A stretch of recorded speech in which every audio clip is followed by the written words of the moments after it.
Welcome, everyone, to episode number 8 on the basics of medicine. Today, we talk about the framework of one medicine. In the beginning of the course, I talked about what health and disease are, and then I looked at how healthy we are as a population in our developed countries. Then I dissected the modern medical landscape and also the main process behind the evolution of modern medicine, with the goal of trying to find the causes on why medicine is ineffective today. Now, today I start with the last and most important part of the course, which is describing a medicine based on the assumption that a scientific approach can lead to a medicine that works. In particular, today I want to elucidate the framework I am operating in, some fundamental concepts at the basis of this one medicine. And my name is Davide, and I am a scientist and work as a researcher.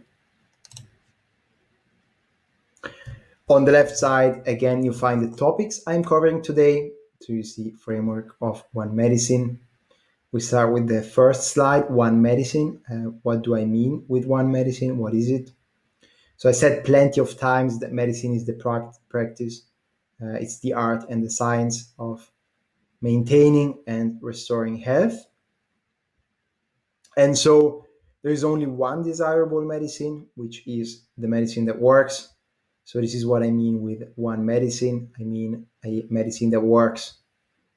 We don't really care about other dimensions. We don't care if it's alternative, natural, extranatural. We don't care if it's convenient, inconvenient, allopathic, homeopathic, functional. These are all dimensions I talked about previously. These are labels. We don't care about them. We really care about a medicine that works.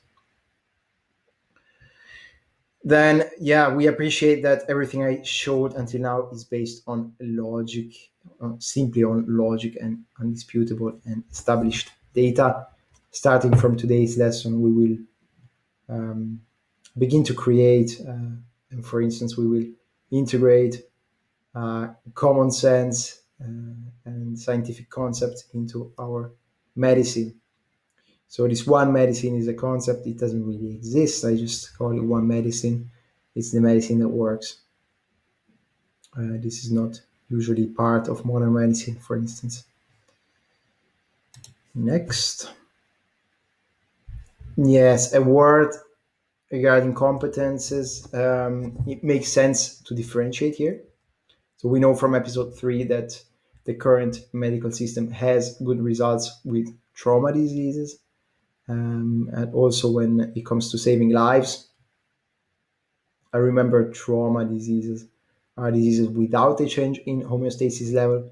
It's more a temporary shift in the equilibrium itself. An example would be a physical anatomical damage, so breaking a leg, or an infection such as a strep throat or a flu. These are examples of trauma diseases. These are usually acute in nature and generally considered curable. Now, the course here focuses in particular on chronic diseases, you probably noted, and this is because it's a much larger problem today compared to trauma diseases, which are usually curable.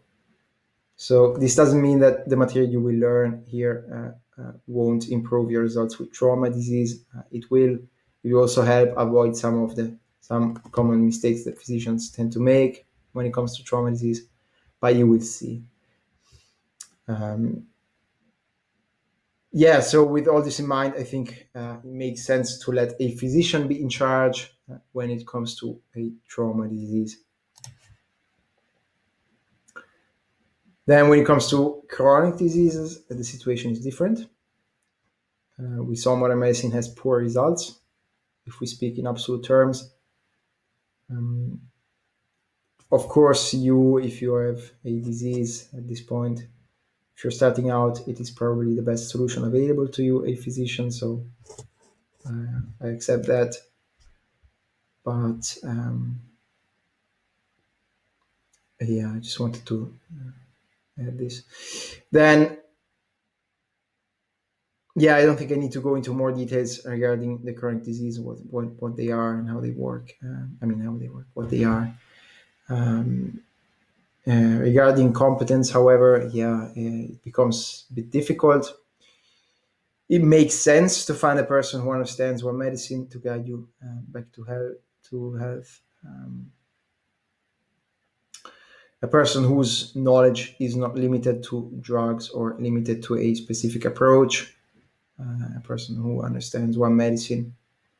But remember, this person will be a guide. It's a lot of work will have to come from you, from your side. But yeah, so in my opinion, ideally, this person would be you yourself, the person who is affected by the disease. The next point, you probably will always need some help from a physician going forward. So always keep a good relationship with him or with her, keep him or her close. And so, in conclusion, it makes sense to put a physician in charge only if it's your best option. But also, this is a but know that this is a suboptimal solution. Few more words on competence in chronic disease. Yes, especially after taking this course, be wary of the instructions you receive from your physician.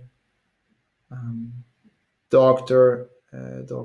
I mean, the word doctor itself comes from the word docere in Latin, docere, which is teaching in English, means teaching. So you can or you should ask your doctor what his approach consists of and ask questions. You deserve an explanation.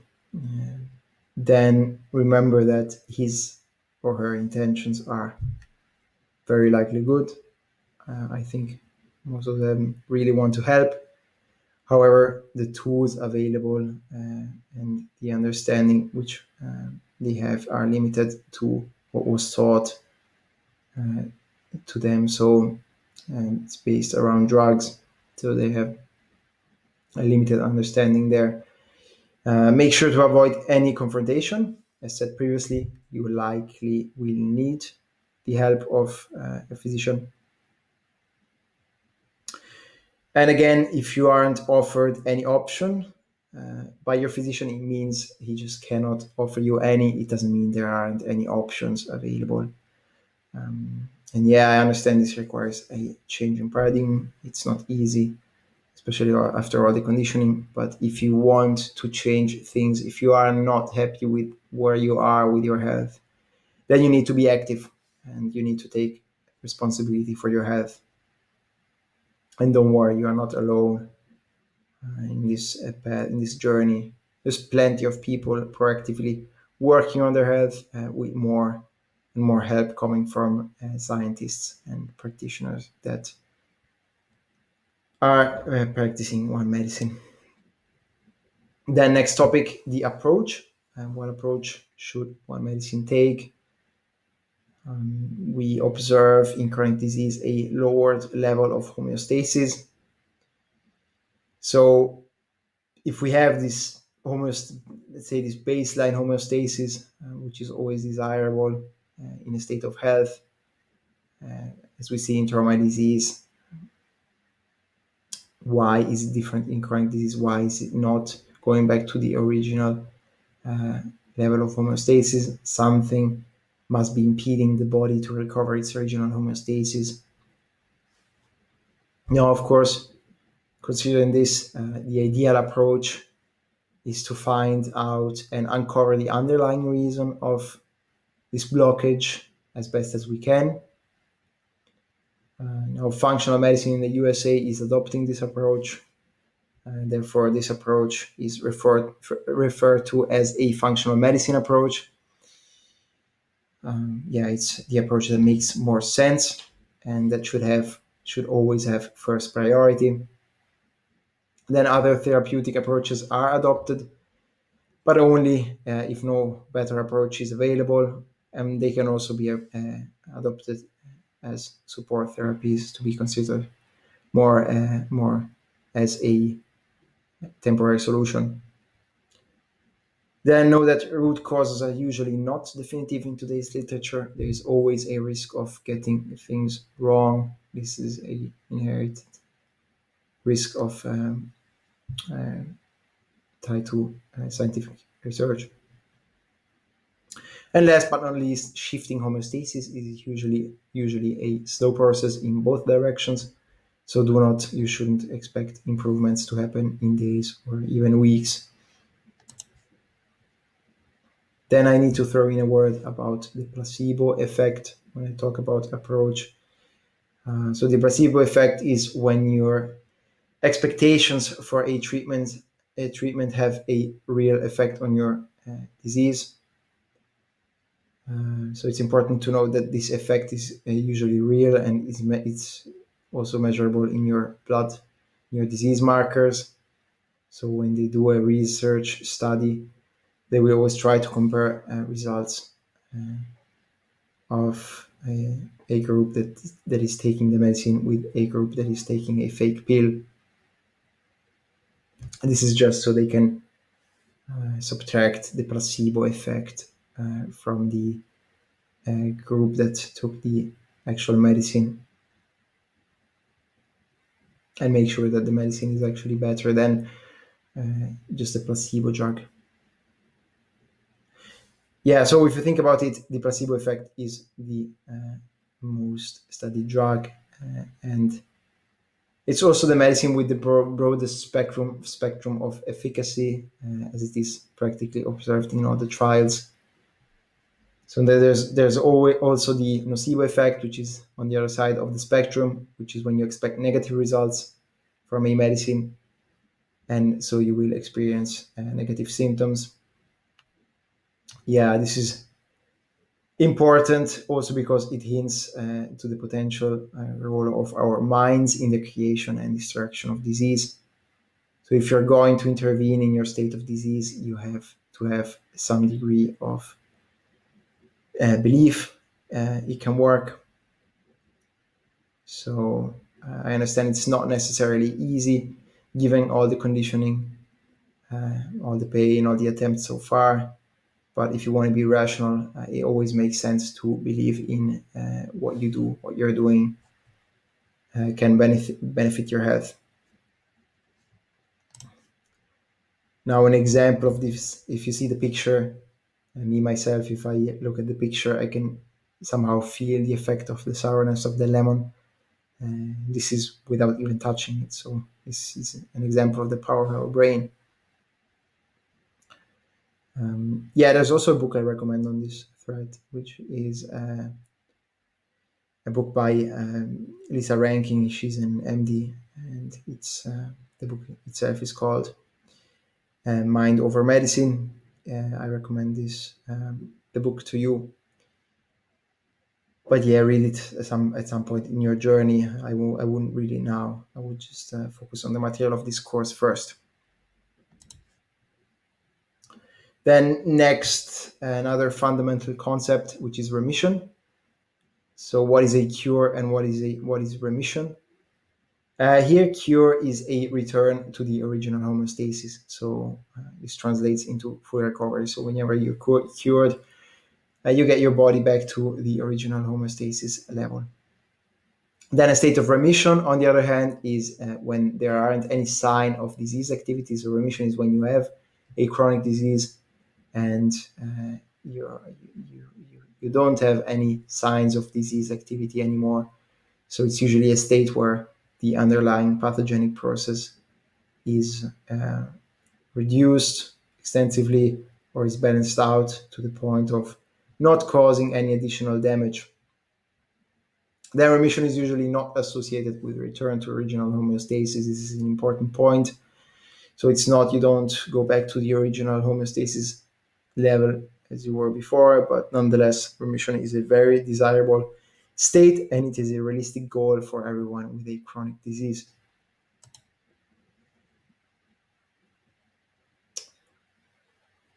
Yeah, so when speaking of remission, I also need to talk about how can I measure my health.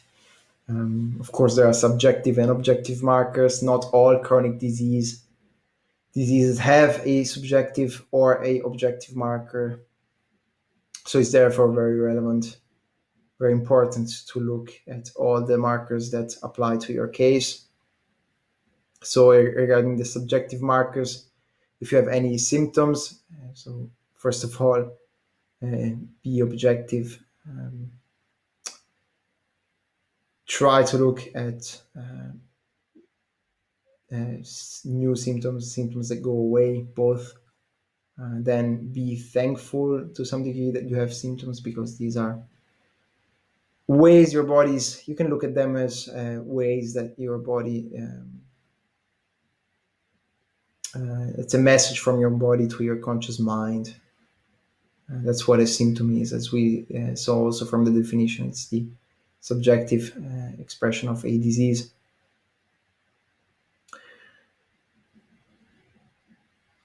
Yes, then there's objective markers. These can be all kinds of markers from different tests. It can be cognitive tests. It can be blood analysis, urine analysis, stool, saliva, different types of imaging. Yes, but in general, disease markers, blood markers, and measured by your physician regularly are a very good starting point.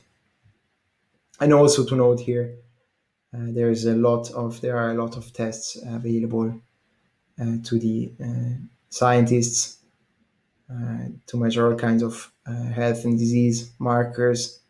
Medicine only uses a small selection of these tests. Just know this. Then on to the next topic, information sources. Now, what information should medicine be based on? So we're still talking about one medicine. So I think in order of importance, medicine should be based first and foremost on basic sciences. Why? I think it's because this is the so-called established information, so the established sciences, established knowledge. Now, um, even if today models from basic science are sometimes invalidated by new findings, it's still the best source of scientific knowledge we have in terms of quality. Then there's research literature. Here is where it gets a little bit tricky, as we saw in previous episodes. On the right side, you see a pyramid that shows the different evidence sources ranked according to their quality. So what we do is we choose to actually take these differences into consideration, and we will always favor meta-analysis, which is the systematic reviews you see here, then evidence synthesis, and then case studies, and also randomized controlled trials, RCT, you see here. But we are very of RCTs, as these are practically always carried out by the industry. They are very expensive and complex, so they need a lot of resources, and usually these are carried out during clinical trials. Then there's also clinical experience of scientists that I think it makes sense to take this information into consideration, especially the information from clinicians with tracked results and self-recovered scientists as well. Then the last topic is the tools available to one medicine. So the medicine that works doesn't discriminate. So this will be all medicine that makes sense given the information or the information sources that I outlined in the previous slide. So you see here a few examples. We see lifestyle changes, so mindset, relationships, breathing, eating, consciousness, physical activity, fun activity, creative activity, stress reduction, circadian rhythm, and more. Environmental changes, food, sun, the inside and outside, air quality, sleep environment, toxic chemicals and wavelengths, contact with nature, cold and heat exposure, etc. Then we have natural and extranatural supplements. This can be extranatural supplements would be most drugs, and then we have others, which would be things like ozone, infrared therapies, light, IR, UV. These are light therapies. Then acupuncture, hyperbaric oxygen therapy. We have transplant, fecal transplant, stem cells, and many more, of course. Then a reminder: modern medicine is limited to its tools, which is mainly drugs. This is important to always make a comparison of how one medicine is different to modern day medicine. Yeah, so this was a first push of information on the framework of covering the framework of medicine, of one medicine. So I will continue to use the term one medicine going forward, just to differentiate it and differentiate, and so you understand when I'm talking about one medicine and when I'm talking about modern day medicine. Yeah, I hope you're learning a thing or two already, and especially if you have a chronic disease. And yeah, I also think that don't forget there are seven lessons prior to this one, and I think all are important going forward. And so make sure to watch all of them before going forward. And yeah, thank you for your time, and see you in the next lesson.